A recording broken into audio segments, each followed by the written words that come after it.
I'll do it Facebook Live, and from my house, and I'll do it on a Tuesday. And so I made a post, put it on the Homer Drive page, and then the kids, I had about 35 viewers, and Yeah. they tuned in, and I read by Michael Hall. This book I read by Michael Hall, Okay. and red is about a red crayon. You see the red wrapper, Mm-hmm. and but he's a blue crayon and a Oh. red wrapper.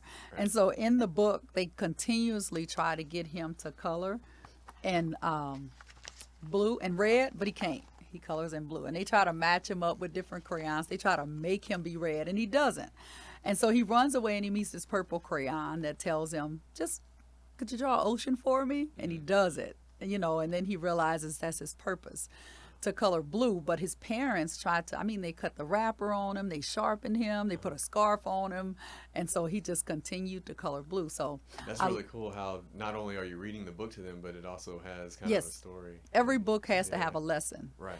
And so I read Michael Hall read, and I asked questions and we interacted. And then the next day, the kids came and said, "I saw your Christmas tree," and so because I was in front of the Christmas tree, and so Yeah. the conversation kind of happened. So they said, "Will you do it again?"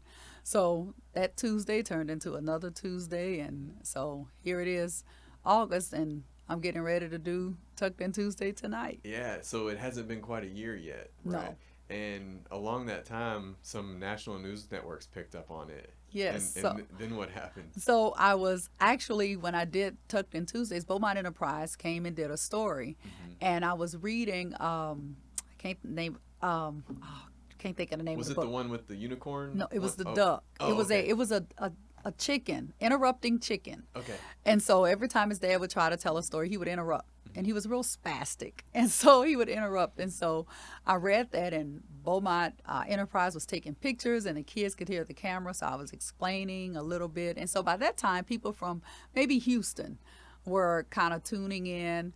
And so I remember the next day, Channel 6 or 12 came. Mm-hmm. Channel 12 came, but they left because they had an incident in Orange, and they went and covered that story. So Channel 6 came, and they did a story, and then the next day Channel 12 came. And I remember Mackenzie leaving from Channel 12, and I remember her leaving, and she said, "Your life is about to change forever." And I said, "No, it's not." And so we kind of laughed about it, and she closed my door. And so I called my friend Christopher Williams. He's like my spiritual advisor, if there's such a thing. And I said, "Guess what happened?" His lady said, "My life is going to change forever." So the next morning he calls me. He goes, "So?" I said, "I'm still black, still in Beaumont." So we laughed about it. So did she know something at that time? Well, she knows that when she uploads it locally, then she uploads it, and the sister networks get it, and it goes. Okay. So every morning I run the Facebook page, and people are slowly finding that out, that Dr. George runs the Facebook page. I mean, I'm the sole person that runs that page, Yeah. because I want to interact every chance I get. Right. And so I got on there because sometimes my parents will write me a note. "Is it really pajama day?" Because I have really, crazy days, and sometimes the kids will slip one in on the parents. And so Oh, yeah. I was checking for messages, and this lady said, "I just saw you on the news in Cincinnati." And I said, Wow. "I don't think so." And so I just put the wow emoji, and I Googled my name, and there was news station after news station after news station. And so I went to work, and I was telling Miss Turner, I said, the Peeps clerk, I said, "Miss Turner, look at this." And so I'm scrolling through, and no, it was another teacher. We were scrolling through and looking, and we're like, "That's crazy." And so Miss Turner comes in, and she said, "The Steve Harvey Show is on the phone." And I Wow. said, "Quit joking." She said, "No, they are." And so my phone rang, and it said NBC Universal. And I jumped, and I said, "Dr. George speaking," and it was someone from the Steve Harvey Show. Oh my goodness. And so he was calling at the time, just, at the end of the Steve Harvey Show, they do a little clip at the end, and they talk about the person. That's right. Yeah. That's all they wanted, was permission to do that. Okay. And so I said, "Sure." So I called BISD to make sure it was okay. And so that weekend I was in bed, and the lady from Washington Post, she had did a story. And that's when it really, like, that has 15 million views, that post. And so her name was, I think, Ann Klein. I want to say Ann. And so she called me, and she called me Saturday. I was in bed, and she said, "So, are you busy?" And I said, "Kind of." And she said, "You getting a lot of strange phone calls?" And I said, "Kind of." And she said, "Well, it's going to get crazy." And she said, "Just call me if you need anything." And so I hung up. And then the Steve Harvey Show called again. And when they called, they actually wanted me on the show. And so I was like, oh my God, they want me on the show. And so then this guy from London called.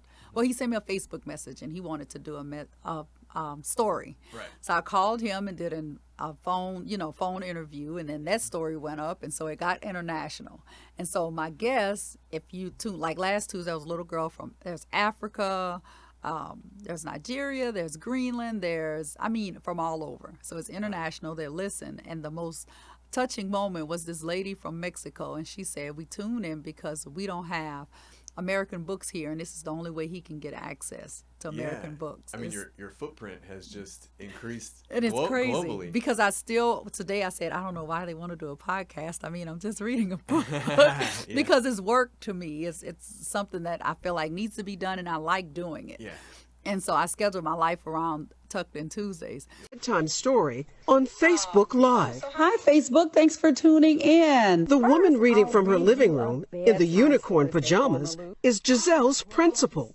Giselle, you like my unicorn outfit? It's called Tucked In Tuesday, when Dr. Belinda George streams on the school's Facebook page to connect with families at home. It's just showing them Dr. George is just like you. I go home, I put on my pajamas, I read a book. In less than a year, reading scores are better. So is behavior in a school where 90% of the students qualify for free lunch. And the project's gone viral. Sydney, hello, 6 years old in Wichita Falls. Raise your hand if you think Dr. George is a good principal. Whoa. Double dose. She makes school just fun and comfortable. For the rest of my life, as long as I have breath in my body, and as long as God gives us Tuesdays, I will read. The principal who wears PJs. The dirty dishes wash themselves and jump right back up upon the shelves. Now that's a children's story itself. See you tomorrow, baby.